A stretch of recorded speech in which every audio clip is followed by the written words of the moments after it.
I am trying to factor out the GCF from a polynomial. GCF represents greatest common factor. So once again, GCF represents greatest common factors. Let's start with something pretty easy. So let's say I have 2x plus 10y. What is the GCF? Can we factor out an x? No, because only the first term has an x, the second term doesn't have an x, so same thing, we cannot factor out y. So the only thing we can do is we factor out 2, because the 2 and the 10, they are the multiples of 2, so that is equals to factor out 2, so we have x plus 5y.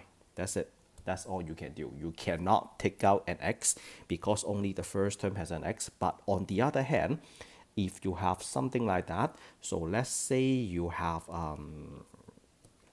how about 5xy and then plus, let's do a minus 20y. So that one we can factor out 5 because 5 and 20, they are the multiples of 5. I can also factor out y. So the first term is x and then the second term is just a 4. How do I know this is right? So all you have to do is you take the 5y times x to get the 5xy, and then you take the 5y times negative 4, you get the negative 20y. Same thing for the first one.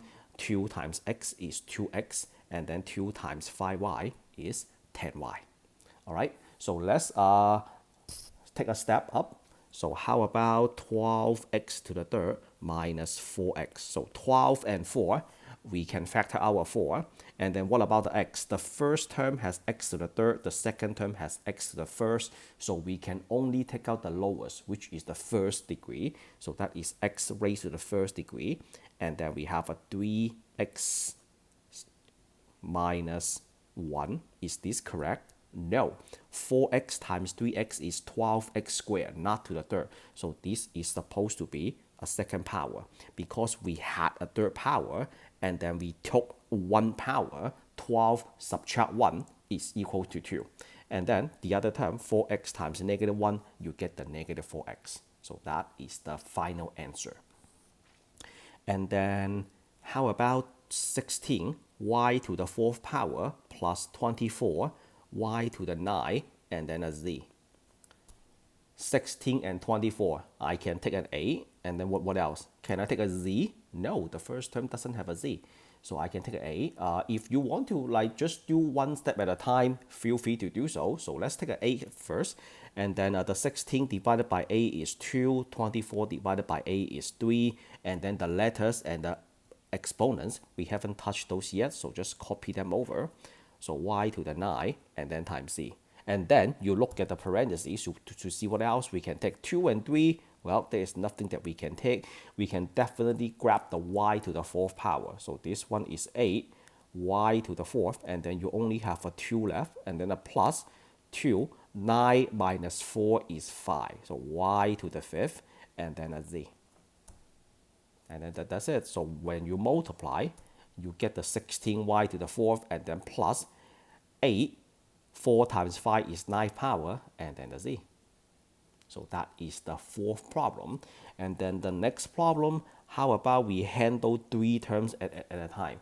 So I have a 25, w to the 3rd, and then z squared minus 5w to the 7th power, z, and then plus 100, w to the 9th power, and then x. Hey, why don't we handle with the coefficient? Coefficient indicates the number in front of a variable. 25 minus 5 and 100.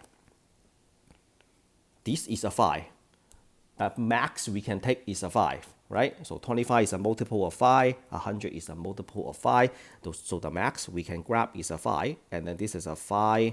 I didn't touch the variable, so w to the 3rd, z squared minus w7, z, and then plus w9, and then x. All right, coefficient is done. How about the w? I have 3rd, 7, and 9. We can only take what's the lowest, which is the 3rd. So this will be a 5w to the 3rd, and then that will be a z squared, because once you multiply, you get the first term back, right?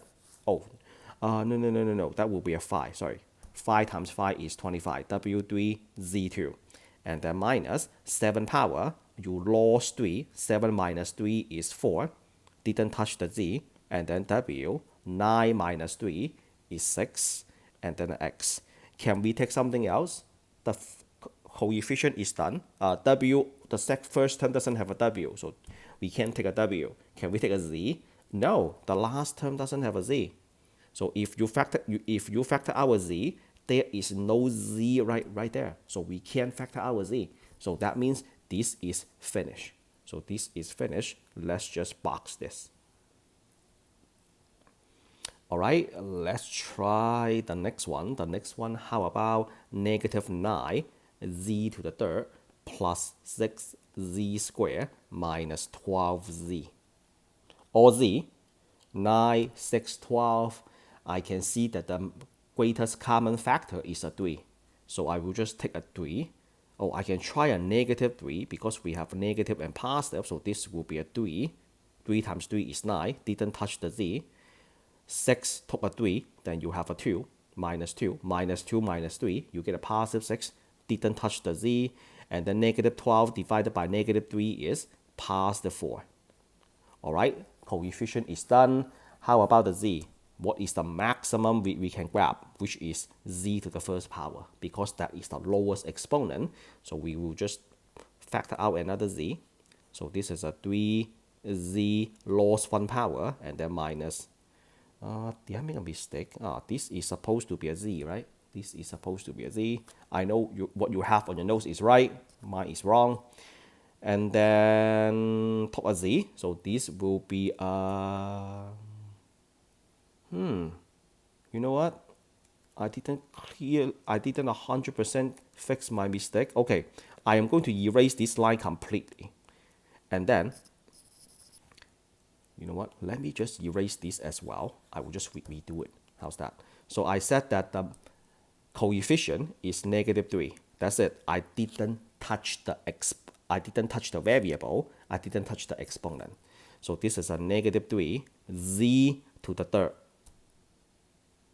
Right? Multiply, you get a 9Z to the third. And then minus 2. Negative 3 times negative 2 is 6. Z second power. Didn't touch the Z to the second power at all. And then plus 4. And then Z. Negative 3 times 4 is negative 12. And then I factor out Z. Ta-da. So this is negative 3 Z squared minus 2 Z to the first, and then plus 4. So when you multiply, yup, negative 12Z, and then check that, 6Z squared, yup. Negative 3. Why do I have a negative, huh? Keep making a mistake there. So this is supposed to be a positive. This is supposed to be a positive. Negative 9, Z to the third power. So it is good to check your answer. Okay, check my answer, fix the mistakes, and then this is finished. All right, let's try one more. I'll try one more, and then I will finish this video. So the next one, how about we try 3 terms at a time? How about y squared times x plus 7, and then minus 4x times x plus 7 minus 3 over 2 x plus 7. Now, take a look.